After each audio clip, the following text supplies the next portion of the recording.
Okay, okay. May you get well soon.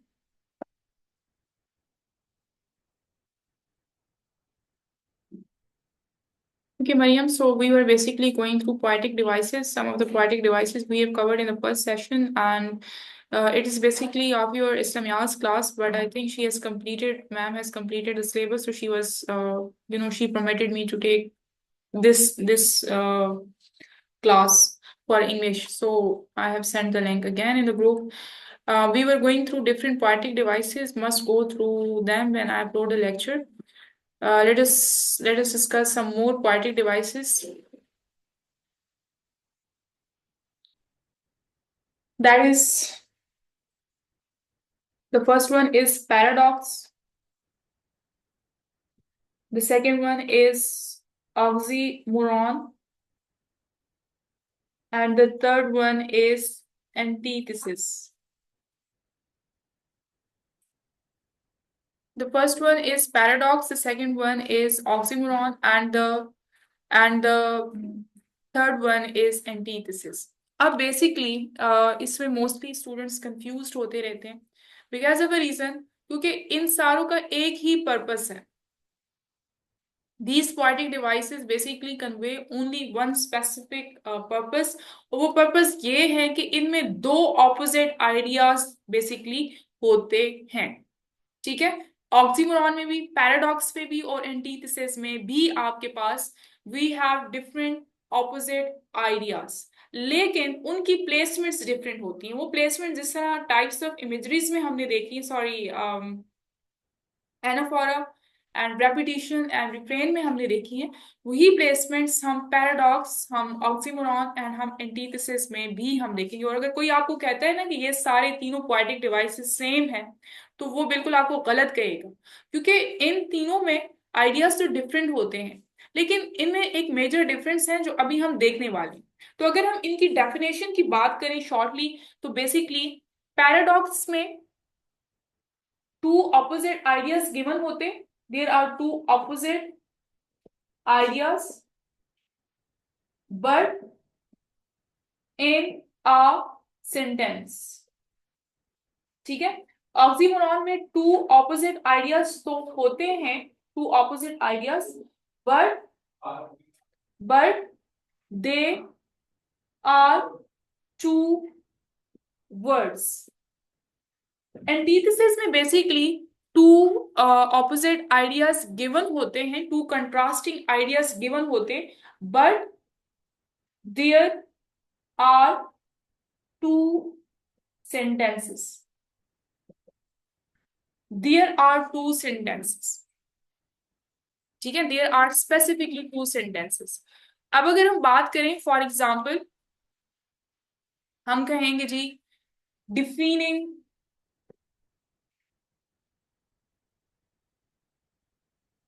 और एक और इजीएस्ट एग्जांपल देख लेते हैं, ओपन सीक्रेट. एक एग्जांपल ये है. ठीक है. अगर हम पैराडॉक्स की एग्जांपल देखें, सॉरी एंटीथेसिस की पहले देखें, तो हम ऐसे कह सकते हैं कि speech is silver but silence is gold. ठीक है. This is another example. ठीक है. और हम अगर पैराडॉक्स को देखें, तो वो कहता है कि जी मेरे पास दो ऑपोजिट आइडियाज होते हैं, लेकिन एक ही सेंटेंस होता है. ठीक है. For example, this is this is the beginning of the and. This is the beginning of the end. अब देखें, आपका जो पैराडॉक्स है, दो डिफरेंट कंट्रास्टिंग आइडियाज तो हैं, but they are only two words. हम कहते हैं ये तो ओपन सीक्रेट है. मतलब क्या ऐसा हो सकता है कि कोई सीक्रेट, कोई भी बात सीक्रेट हो, वो ओपन हो?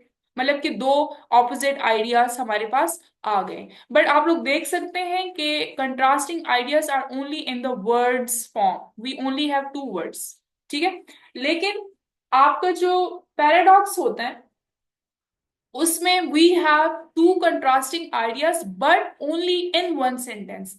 हम अक्सर कहते हैं अगर कोई हम काम से थक जाते हैं तो हम कहते हैं हम बहुत थक गए हैं, तो हमें अक्सर हमारे पेरेंट्स कहते हैं ये तो अभी आगाज है, ठीक है, ये तो अभी एंड का जो है ना वो this is the beginning of the end. अब एक ही सेंटेंस है बट एक ही सेंटेंस में we are using two different opposite ideas. जब एक ही सेंटेंस में आप two different opposite ideas use करेंगे, so this that would be the example of paradox.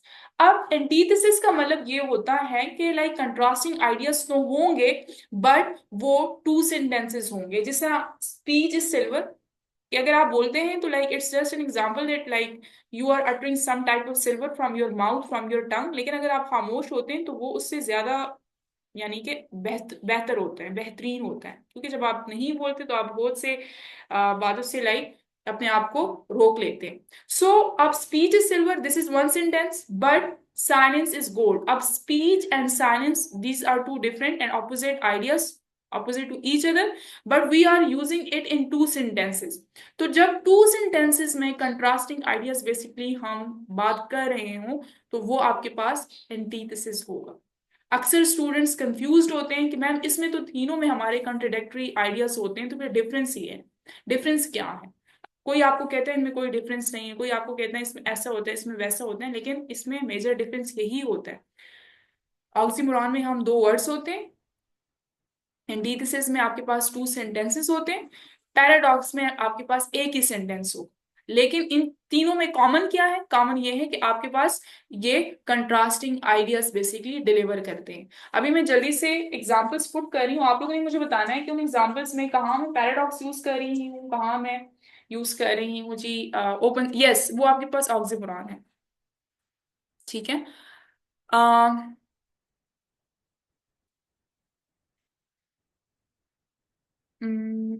Less is more. This is the first example. Then we have clearly confused. This is the second one. And अगर हम एक और example लें तो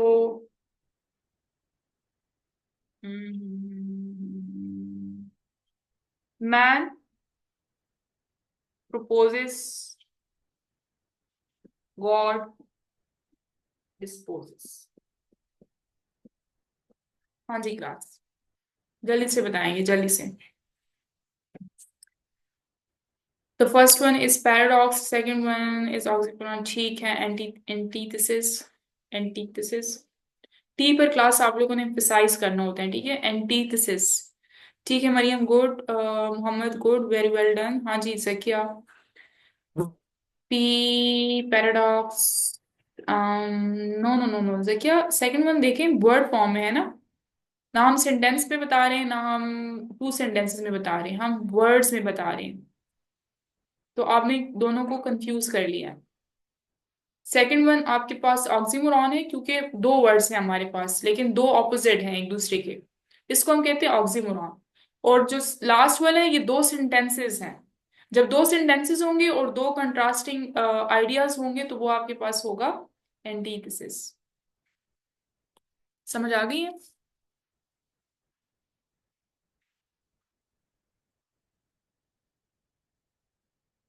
अच्छा जी class, next one is, मैंने बहुत कोशिश की क्लास की इन दोनों में सम हाउ मुझे डिफरेंस मिले, लेकिन I have like gone through a lot of research on these two, लेकिन मुझे कोई इतना मेजर टाइप ऑफ डिफरेंस नहीं मिला, ठीक है। मेटोनिमी एंड सेकंड वन है सिनेप्टिकी, जो आपके उस वाली पोएम में भी यूज हुआ है, the one where the poet is basically talking about his friend, ठीक है। ब्लो नहीं, which one is that, I can not remind the name, ठीक है। आप लोगों के टेक्स्ट बुक में जो पोएम है class where the poet is basically talking about his lost friend, तो वो कहते हैं कि उसकी जो वैनिश्ड साउंड है ना वो भी I still can hear to his voice. अब इसका मतलब ये नहीं है कि he was specifically talking about his voice, उसका मतलब है कि वो थॉरली अपने अपने जो फ्रेंड है उनको मिस कर रहे थे। मतलब कि एक लाइक लिटिल पार्ट को डिफाइन करके बिहाइंड द आइडिया पूरा पूरे पर्सन को बेसिकली वो रिप्रेजेंट कर रहे थे। और आई थिंक उर्दू में इसको आप मिजाज मुरसल कहते हैं, जहां हम छोटे से पार्ट का हिस्सा डिस्कस करते हैं। हम कहते हैं ना हमने बोतल पी, तो बोतल का मतलब ये नहीं होता कि आपने बोतल में सारी जो उसके ग्लास हैं वो भी आपने like you have drunk it. उसमें जो बेसिकली लिक्विड है उसको आपने you you you have drunk it. So ये बेसिकली है, दोनों सेम है, ठीक है, इतना कोई मेजर डिफरेंस नहीं है क्लास। अच्छा, ये बेसिकली ये भी इंपॉर्टेंट है, ये अक्सर आपके पेपर में आ जाता है। It's a part of speech, part of, sorry, aquatic device, part of something is used to represent the whole। ठीक है, अब दो एग्जाम्पल से class we would be moving towards 2 or 3 examples. For example अगर मैं ये कहूं कि he has many mouths to feed, ठीक है, नाइस थ्रेड्स, ठीक है, थ्रेड्स मीन्स क्लोथ्स, ठीक है। अच्छा, अगर हम ये कहें कि जी शी, ये बहुत इंपॉर्टेंट है, शी लव्स रीडिंग, ठीक है, अपना ही पोएट का नाम लिख लेते हैं, अल्लामा इकबाल। देखिए क्लास, इनमें जो सेंटेंसेस हैं बेसिकली, हो कैमरा कहाँ गया, okay okay, wait wait, let me set it.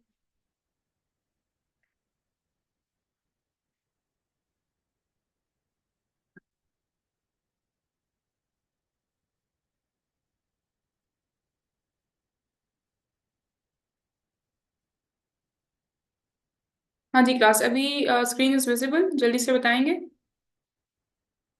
Okay, अब देखें class, the first one is he has many mouths to feed.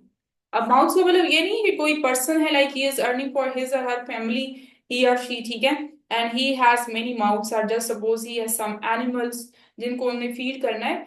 अब माउथ्स का मतलब है कि हिज और her family members are like in larger quantity, ठीक है। अब एक माउथ्स जो है ना वो डिफरेंट पर्सन्स को रिप्रेजेंट कर रहा है, ठीक है। द सेकंड वन इज हम कहते हैं नाइस थ्रेड्स।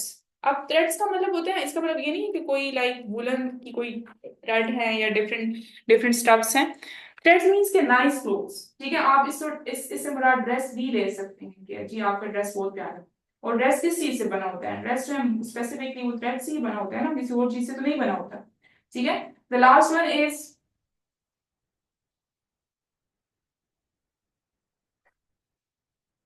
बस wait, let me set the camera, इसको क्या मसला हो गया है। हाँ जी, ओके ओके, ठीक है। The next one, the last one is she loves reading Allama Iqbal. Allama Iqbal का मतलब ये नहीं है कि अलामा इकबाल हमारे like he is standing or he is sitting in front of us and we are reading his different expressions. Allama Iqbal means like his writings. तो अब अलामा इकबाल को मतलब एक ही लाइक हाफ, यानी कि इंट्रोडक्शन हमने किया, और बिहाइंड हिज नेम उनकी पूरी राइटिंग्स, मतलब उनकी जितनी भी राइटिंग्स हैं, जितनी भी उनकी पोइट्री है, वो हम कहते हैं the White House has decided. अब व्हाइट हाउस का मतलब ये नहीं कि there is some type of house जिसका कलर व्हाइट है, it means the parliament of United States of America, ठीक है। मतलब हम कहते हैं व्हाइट हाउस ने ये डिसाइड किया, व्हाइट हाउस ने वो डिसाइड किया। मुझे लगता था ये व्हाइट हाउस कोई घर है, ठीक है, और वो उसमें कोई देयर आर सम लीडर्स, और वो सम हाउ, ठीक है। जब मैं लाइक बाद में पता चला जी White House is basically the parliament of United States of America. तो व्हाइट हाउस का मतलब एक एक छोटी सी इंट्रोडक्शन, थोड़ा सा इंट्रोडक्शन देते हैं, और उससे पीछे जो है ना उसे लाइक बिहाइंड पूरा एक आइडिया हिडन गिवन होता है। हम कहते हैं ना कि जो कलम है, ठीक है, वो तलवार से ज्यादा भारी है। अब अगर आप दोनों को डिफरेंस देखो तो वो लाइक लाइक जो स्वॉर्ड है, जो कलम, जो तलवार होती है, ठीक है, उसका वेट ज्यादा होता है एज कम्पेयर टू कलम, as compare to pencil, as compare to pen. लेकिन इनके पीछे पूरे आइडियाज जो है बेसिकली क्लास हिडन है। Like sword represents the people who are always fighting, who are uneducated, who are uncivilised, ठीक है, and pens represents the people who are educated, ठीक है, who know what is right and what is, yes, what is wrong. तो इन इन poetic devices को, yes, हम कहते हैं जी मेटोनमी और सिनेक्टिकी। और ये अक्सर जो है ना, मुझे मुझे ऐसा लग रहा है कि आपकी पोएम में जो सिनेक्टिकी यूज हुई हुई है, वो हो सकता है कि आपके पेपर में इस दफा आ जाए, क्योंकि लास्ट एग्जाम्स में वो स्टैंजा नहीं आया था। वो बहुत ही इंपॉर्टेंट स्टैंजा है। वो अक्सर वो आपसे पूछते हैं कि which poetic device is used in this stanza, जहां वो वॉइस की बात करें, वैनिश्ड वॉइस की बात करें, साउंड की बात करें। हम दोनों में यस एक ही है, नो मेजर डिफरेंस, ठीक है। जिस तरह पैराडॉक्स, ऑक्सीमोरॉन और एंटीथेसिस में कुछ ना कुछ डिफरेंस था, इसमें लाइक मतलब इतना नहीं है, ठीक है, इतना डीपली, अच्छा, सॉरी डीपली है। अच्छा जी, नेक्स्ट वन इज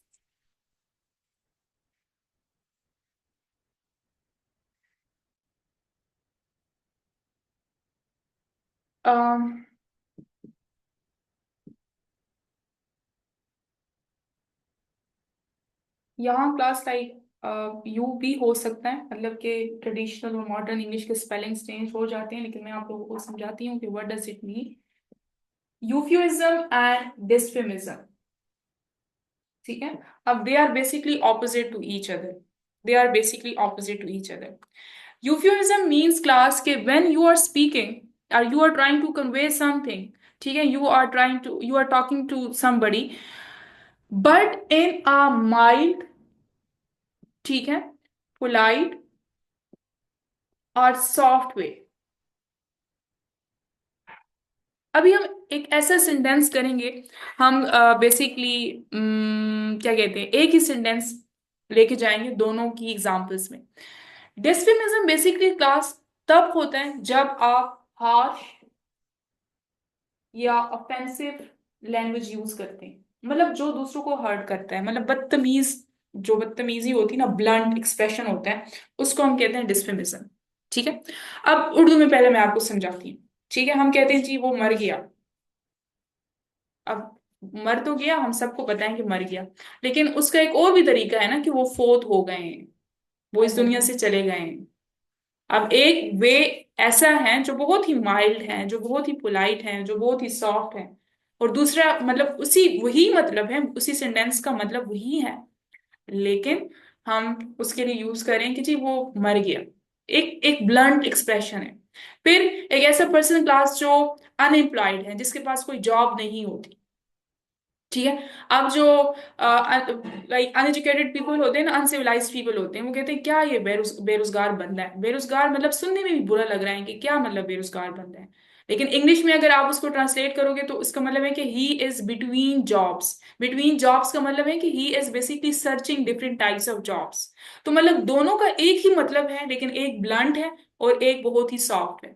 तो ये डिफरेंस है। फॉर एग्जाम्पल हम इसी को लेके कहेंगे ही किक्ड, ये बेसिकली ईडियम है, ठीक है। द बकेट, मतलब that this idiom is used for the person who is dead now, who died away, who passed away, ठीक है। उसका डिस्फेमिज्म क्या हो जाएगा, ही passed away। इंग्लिश में passed away फिर भी थोड़ा सा सही लग रहा है, उर्दू में बहुत ही लाइक ब्लंट लगता है। He is between the jobs, ठीक है। और इसका डिस्फेमिज्म क्या हो जाएगा, ही इज अनएम्प्लॉयड। तो basically that's the difference between these two aspects. समझ आ गई क्लास? जल्दी से बताएंगे।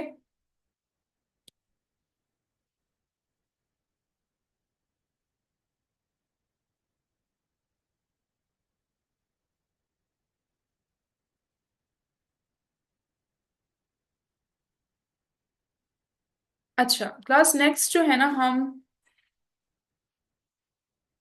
हम करते हैं, ये भी बहुत ज्यादा इंपॉर्टेंट है, ठीक है, अंडरस्टेटमेंट, ठीक है। And the second one is exaggeration, exaggeration का तो आपको पता होगा, ठीक है। Understatement like what does it mean, अभी लास्ट टाइम लाइक लास्ट से लास्ट ईयर इस रिलेटेड ऑब्जेक्टिव में आया था। Understatement means class something, it's a figure of speech in which something is described as less important. मतलब ऐसी चीज जो आपके लिए इंपॉर्टेंट है, लेकिन जब आप बात कर रहे हो तो ऐसा लग रहा है कि जिसमें जो है ना आप ऐसा शो कर रहे हो कि ये तो आपके लिए इंपॉर्टेंट नहीं है, ठीक है। उसको मतलब सीरियस चीज हो, लेकिन आप उसको शो कर रहे हो कि वो आपके लिए मतलब इंपॉर्टेंट नहीं है। उसमें आप ह्यूमर भी क्रिएट कर सकते हो, आयरनी भी क्रिएट कर सकते हो, ठीक है। फॉर एग्जाम्पल अगर मैं ये कहूं कि after after winning a big prize, ठीक है, आई डिड ओके। मतलब ऐसे कैसे हो सकता है कि कोई कोई प्राइस है जो बहुत ही बड़ा है, ठीक है, आपने वो विन किया और आप कह रहे हो कि उसको विन करने के बाद मुझे बस ठीक फील हुआ। मतलब आप ना ज्यादा खुशी जो है ना वो एक्सप्रेस करें, ठीक है, you are only saying that you felt okay. तो मतलब कि वो जो प्राइस है उसको आप लेस इंपॉर्टेंट समझ रहे हो, ठीक है।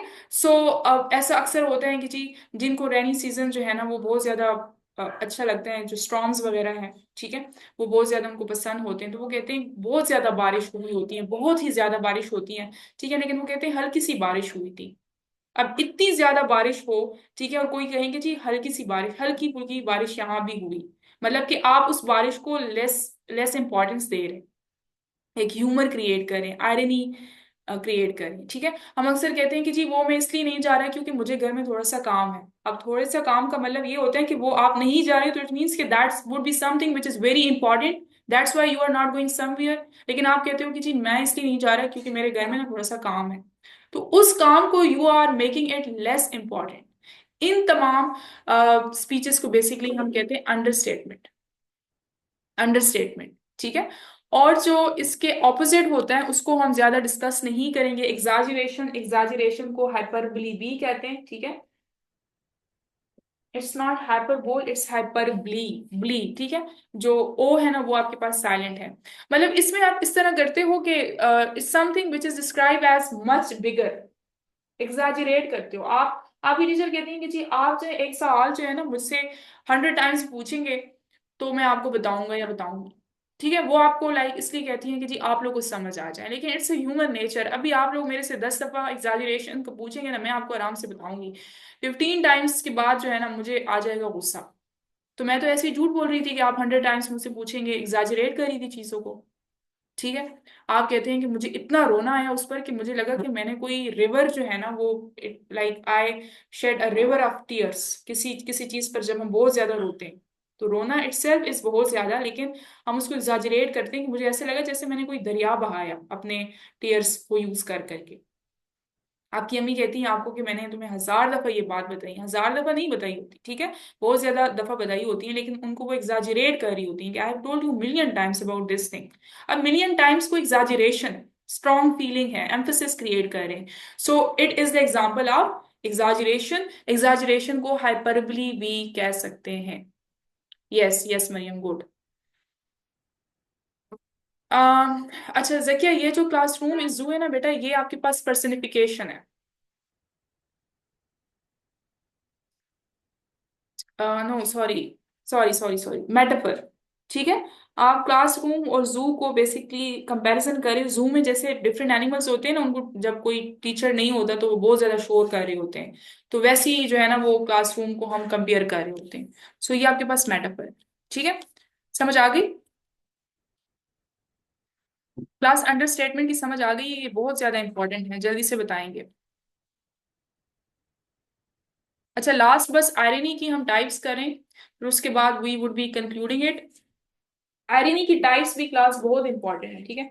आयरनी, पहले तो हम आयरनी को समझेंगे कि what do we mean by irony, ठीक है। हम कहते हैं आयरनी तो ये है कि हमारे जो पॉलिटिक्स है ना, जो हम सॉरी क्या कहते हैं, पॉलिटिशियंस हैं, जो हमारे लीडर्स हैं, वो भी हमारा ख्याल नहीं रखते। हम उनसे एक्सपेक्ट, लाइक आयरनी को आसान अल्फाज में मैं आपको बताऊं कि आयरनी का मतलब क्या होता है। जो आप सोच रहे होते हैं और जो आपके पास रिजल्ट आता है वो सेम ना हो, ठीक है, आप टीचर हैं, ठीक है, जस्ट सपोज मैं लाइक मेरे से आप लोग क्या एक्सपेक्ट कर रहे होंगे, मेरे से एक्सपेक्ट कर रहे होंगे कि she would be knowing each and everything about tenses, because tenses is something which are associated with English. आप मुझसे कहेंगे पास्ट इंडेफिनिट टेंस क्या है मैम, और मैं आते साथ ही आपको बोल दूं कि बेटा मुझे तो नहीं पता कि पास्ट इंडेफिनिट टेंस क्या है। मतलब जो आप सोच रहे थे मेरे बारे में कि मैम को टेंसेस आते होंगे, और जो मैंने आपको बताया, उन दोनों चीजों में एक जो है ना वो ऑपोजिट चीज मतलब क्रिएट हो गई है। जो आप सोच रहे थे कि मैम को आते होंगे, मैंने क्या आंसर किया, आपकी जो सारी इमेजिनेशंस है, सारी थिंकिंग्स हैं, सारी थॉट्स हैं, उन पर मैंने पानी जो है फेर दिया, और मैं आपको कहती हूँ कि जी मुझे तो टेंसेस आती ही नहीं। मतलब कि व्हाट इज सेड, जो कहा गया या जो सोचा गया, व्हाट इज सेड, ठीक है, एंड व्हाट इज एक्सपेक्टेड। आपने एक्सपेक्ट किया था कि मैम को टेंसेस आते होंगे, और मैंने क्या बोला, वो दोनों ऑपोजिट हो गए। इस चीज को हम कहते हैं आयरनी। ठीक है, और आयरनी का पर्पस क्या होता है कि इससे हम सरप्राइज हो जाते हैं। अभी आप लोग सरप्राइज ही होंगे ना कि ये कैसे टीचर है कि इनको टेंसेस ही नहीं आते। ठीक है, इंग्लिश की टीचर है, टेंसेस ही नहीं आते, आप लोग सरप्राइज होंगे। ठीक है, तो मतलब कि आयरनी हम कहते हैं इसको।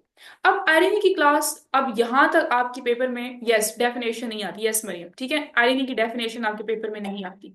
आपके पेपर में इसकी टाइप से डेफिनेशन आती है। आपको एक स्टेटमेंट गिवन होता है और आपसे पूछे जाते हैं कि कौन सी टाइप है। अब we have 3 different types of irony. ठीक है, the first one is verbal irony. अगर हम इसकी शॉर्टली डेफिनेशन देखें, सो वर्बल का मीन्स है to to speak your tongue, to say something. हम कहते हैं ना मैम टेस्ट आपका वर्बल लेंगी या रिटन लेंगी। ठीक है, रिटन का मतलब है कि लिखना, वर्बल मीन्स आप हमसे सुनेंगी या नहीं। ठीक है, सो जब आप बोलते हैं like word, sorry, when a speaker says, अगर क्लास ये सेज नहीं होता, ये सेज होता है। ठीक है, says something, something but means the opposite. ठीक है, देखिए अभी आपको पहले आसान जो है ना वो अल्फाज में मैं आपको बताती हूँ। आप जाते हैं जी, आपको टीचर ने असाइनमेंट दिया हुआ है, ठीक है, आप अगले दिन टीचर आपसे पूछती है कि बेटा have you completed your assignment. आप कहते हैं no ma'am, like I was not feeling good, और वो ये एक्सक्यूज जो है ना आप पिछले 4 दिनों से बना रहे हो। टीचर आपको कहती है well done, very good, very perfect. ठीक है, अब वो जो एग्जाजरेशन है, वो जो आयरनी है, ठीक है, मतलब बोलने में एक आयरनी के, मतलब टीचर आपको हिडन वर्ड्स में कह रही है कि बहुत अच्छा काम किया है, बहुत अच्छा काम किया है आपने। ऐसे आप अम्मी का एक्सपेंसिव कोई पॉट जो है किचन में लाइक मिस्टेकनली अगर ब्रेक होता है आपसे, तो अम्मी आपको क्या कहती हैं, एक और तोड़ो। ठीक है, एक और तोड़ो, कोई जरूरत नहीं है, ठीक है, संभालने की, 2-3 और जो है ना ब्रेक करो। सो मीन्स कि वर्बली वो आप जो एक्सपेक्ट कर रहे हैं वो आपकी मदर एक्सपेक्टेशंस और जो आपने किया उसके ऑपोजिट जा रहे हैं। ठीक है, फॉर एग्जाम्पल आपने कुछ गलत किया, ठीक है, आपने कुछ गलत किया, और आपको कोई कहता है ओ परफेक्ट, ठीक है, बहुत अच्छा काम किया है आपने। आप एक्सपेक्ट क्या कर रहे थे कि वो आपको डांटेंगे, कोई पर्सन, आपकी मदर आपको डांटेंगी, लेकिन एक स्वीट वे में वो आपको कहते हैं कि बहुत अच्छा काम किया है आप, बोलते हुए आपको बेसिकली ऑपोजिट सेंटेंस सुनने को मिल रहा है। ठीक है, सो इसको हम कहते हैं जी वर्बल आयरनी। अब बहुत अच्छा मौसम हो रहा होता है, ठीक है, बाहर जो है इतनी हार्श टाइप ऑफ विंड्स जो हैं वो ब्लो हो रही होती हैं, और कोई कहता है कि जी व्हाट अ लवली डे। अब बाहर जो है मौसम इतना खराब है, और उस पर्सन को जिसको विंड्स पसंद है, जिसको डार्कनेस पसंद है, वो ये कहेंगे व्हाट अ लवली डे। आप उससे ये एक्सपेक्ट करें कि वो कहेगा कि जी अल्लाह ताला करें कि मौसम जो है वो अच्छा हो, ठीक है, ज्यादा बारिश ना हो, और वो आगे से कह रहे हैं कि व्हाट अ लवली डे। मतलब एक्सपेक्टेशंस में एक तजाद आ रहा है बोलते हुए। ठीक है, बोलते हुए वर्बली, इसको हम कहते हैं वर्बल आयरनी। इसके बाद है क्लास सिचुएशनल आयरनी, जो कि अभी मैंने आपको एग्जांपल भी दी। ठीक है, अब सिचुएशनल आयरनी का वर्ड जो है ना ये सिचुएशन से ही निकला, मतलब एक एक सिचुएशन बेसिकली बिल्डअप हो और उसमें आपको आयरनी हो।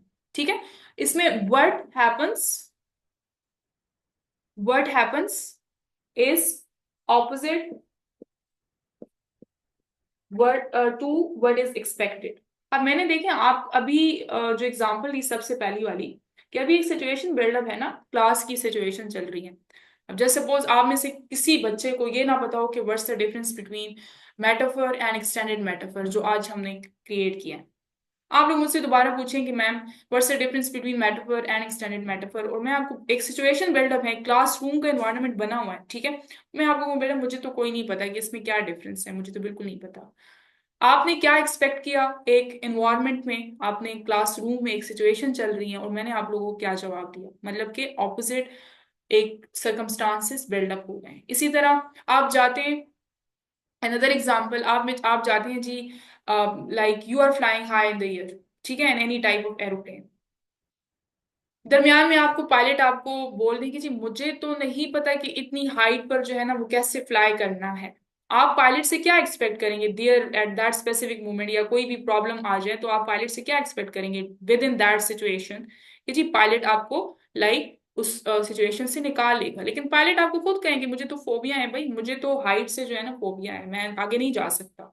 मतलब जो आपने एक्सपेक्ट किया था और जो आपके सामने हो रहा है, एक ऑपोजिट सर्कमस्टांसेस क्रिएट हो गए हैं। डॉक्टर के पास आप जाते हैं, आप उसको कहते हैं कि जी डॉक्टर साहब ये जो है ना this is an injection and I have to inject it into myself. वो आपको कहें बेटा मैं तो डॉक्टर हूँ लेकिन मुझे तो इंजेक्शन से खुद डर लग रहा है। आपने क्या एक्सपेक्ट किया है कि जी डॉक्टर आपको इंजेक्ट करेगा और वो आपको आगे से कहते हैं, मतलब एक सिचुएशन है और आप वो कहते हैं कि जी मैं तो इंजेक्ट नहीं कर सकता, मुझे तो खुद डर लगता है। सो इस टाइप ऑफ आयरनी को हम कहते हैं सिचुएशनल आयरनी, ठीक है। And the last one is dramatic irony, ठीक है। अब ड्रामेटिक आयरनी में क्या होता है class, this is something related to you know literary works, plays, dramas, ठीक है। अब इसमें होता क्या है, ऐसा ऐसा एक्शन जो ऑडियंस को पता हो, ऑडियंस नोज अबाउट, लेकिन but character character does not. अब ऐसे कैसे हो सकते हैं क्लास, हम कहते हैं ना ड्रामा ही है, ड्रामा मीन्स के ऑफ कोर्स उस करेक्टर को yes fine yes good, a teacher fails yes good. अब ऐसे कैसे हो सकता है कि कोई भी करेक्टर ड्रामा जो है वो परफॉर्म कर रहा हो, उसे पता ना हो कि मतलब रियलिटी में तो उसको पता होता है ना कि उसके साथ क्या होने जा रहा है, लेकिन जब वो हमें दिखाई दिखाई देते हैं तो हमें ऐसा लगता है कि उसको नहीं पता। आप लोगों ने अक्सर अपने ग्रैंड पेरेंट्स को देखा होगा, या विलेज में जब आपके रिलेटिव्स ड्रामास वगैरह देखते हैं तो वो कहते हैं वो इसको कौन बताए कि इसके साथ आगे क्या होने जा रहा है। वो इतने परेशान हो रहे होते हैं, इतने परेशान होते हैं जैसे उस करेक्टर को खुद नहीं पता कि उसके साथ आगे क्या होने वाला है, ठीक है। ऑडियंस ये समझती है कि सिर्फ हमें पता है, उस करेक्टर को नहीं पता, इवन कि उस करेक्टर को खुद पता होता है क्योंकि उसने परफॉर्म किया होता है। लेकिन वो ऐसा सिचुएशन ऐसी बिल्डअप हो जाती है कि हमें ऐसा लगता है कि करेक्टर को नहीं पता, या कोई ऐसा पर्सन है जो बहुत ही मासूम है, वेरी इनोसेंट, ठीक है, वो स्कूल जा रहा है, ही इज अ स्टूडेंट, ठीक है, यस, बहुत बहुत गुस्सा आता है, और वो बहुत ही like intelligent type of student है। आपको ड्रामा या प्ले से पता चल जाता है कि आगे उसको कोई जो है ना वो मारने वाला है। हमें कितना तरस आता है कि इसको कैसे बताएं कि इसको आगे जो है ना वो पकड़ने वाले हैं, इसको मारने वाले हैं। मतलब कि हमें ऐसा फील हो रहा था कि उसको पता ही नहीं है, मतलब एज अ ड्रामा उसको नहीं पता होता, लेकिन रियलिटी में तो उसको पता होता है क्योंकि उसने वो सीन्स परफॉर्म किए होते हैं। इस टाइप ऑफ आयरनी को हम कहते हैं dramatic irony. Yes, good good example Mustafa, good example, ठीक है। मतलब कि जो आसान अल्फाज में ऑडियंस को पता होता है, लेकिन ऑडियंस को ऐसा लगता है कि करेक्टर को नहीं पता। करेक्टर को असल में पता होता है, करेक्टर को असल में पता होता है उसके साथ क्या होने वाला है, लेकिन ऑडियंस को ये लगता है कि उसको नहीं पता, ठीक है। And this was the last type of the dramatic irony. अब कोई ऐसी मूवी होती है जिसमें ऑडियंस को ये पता होता है कि किलर, हम कहते हैं हु इज देयर, ठीक है, सीजन्स में या मूवीज में जो है इंग्लिश पीपल कहते हैं हु इज देयर, ठीक है, कोई आवाज आ जाती है तो वो ढूंढ रहे होते हैं। ऑडियंस को पता होता है कि वो किलर कहाँ छुपा होता है, लेकिन उस करेक्टर को नहीं पता होता कि वो करेक्टर जो है ना किलर कहाँ जो है ना वो है, ठीक है। सो इस टाइप ऑफ आयरनी को हम कहते हैं dramatic irony. So class these were some of the poetic devices that we have discussed today, ठीक है, and they all were very very important, very very important. uh, Tomorrow we would be having a mega class of 2 hours maybe, so I would be notifying you people before the class. So ma'am, what will be the difference between dramatic and situational irony? Situational irony में ना आपका इस तरह से example आ सकती है simple, कि the doctor does not know how to inject. आपका पेपर में आपसे पूछते हैं जी, पूछा जाता है कि जी which type of iron is this, ठीक है। और जो ड्रामेटिक आयरनी होती है ना, वो मोस्टली ड्रामाज से रिलेटेड होती हैं, वो मूवीज से रिलेटेड होते हैं, वो प्लेज से रिलेटेड होते हैं। फॉर एग्जाम्पल अगर आपको ये आ जाए कि जी इन, मतलब वो उसमें बड़ा ही ऑब्वियस होता है कि ये ड्रामे की बात हो रही है, प्ले की बात हो रही है ना। Drama, character does not know that, sorry, where is hiding. तो अगर ड्रामा या प्ले का कोई सीन है, सो इट मीन्स कि वो आपके पास क्या हो जाएगा, ड्रामेटिक आर्यनी हो जाएगी। या फिल्म का भी हो सकता है, मतलब लिटरेरी वर्क उसमें आपका हो जाएगा। और कोई भी सीन अगर क्रिएट किया जा रहा है उन्हें, तो उसका मतलब है कि ये आपके पास हो जाएगा सिचुएशनल आर्यनी। ठीक है मैम, टाइमिंग्स कहूँगी मैम, आप एक्स्ट्रा क्लास लेंगे भी? जी जी, मैं इंशाल्लाह करवाऊंगी, ठीक है, मैं करवाऊंगी इंशाल्लाह, डोंट वरी अबाउट दैट।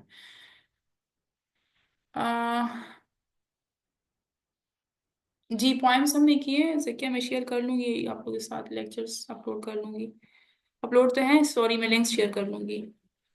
करने के ग्रुप में से कौन एक्चुअल किलर है एंड कौन फ्रेम। क्या बात है मोहम्मद, क्या बात है, क्या बात है। चलिए क्लास, अभी आप लोग के पेपर स्टार्ट होने वाले हैं, ठीक है। इंग्लिश का तो वैसे भी आप लोग टच नहीं करते, लेकिन टच करना स्टार्ट कर लें। रिपोर्ट राइटिंग और पैराग्राफ राइटिंग्स की, वो I have uploaded a video over there on the YouTube channel. उसमें कुछ टॉपिक्स मैंने इंपॉर्टेंट बताए हुए हैं, उनको ज़रा प्रैक्टिस करना स्टार्ट कर लें, ठीक है। Social media, artificial intelligence, chat GPT, usage of science and technology,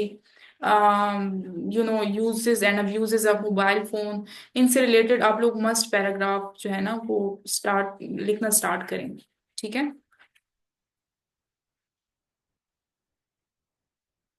I have send Mustafa, yes, आज आपने भेजा है, या वो जो मुस्तफा आपने मुझे लास्ट टाइम पेपर भेजा था? I think it were you. ठीक है, ठीक है, मैं, हाँ जी, उसको मैंने देखा था। मुस्तफा कितने मार्क्स आए फिर आपके? इट वॉज इजी, तो paper was easy. Man does not show how to shoot, yes. Mohammad, good example. Mohammad, आपने अपने शॉर्ट कमिंग्स पर काम किया फिर कि नहीं, जो मैंने आपको लास्ट टाइम बताया था? Okay good, so it's means Mustafa कि आप, like, you have the abilities to score 90 marks in board exams, ठीक है। Okay class, take care, then see you tomorrow, अल्लाह हाफिज।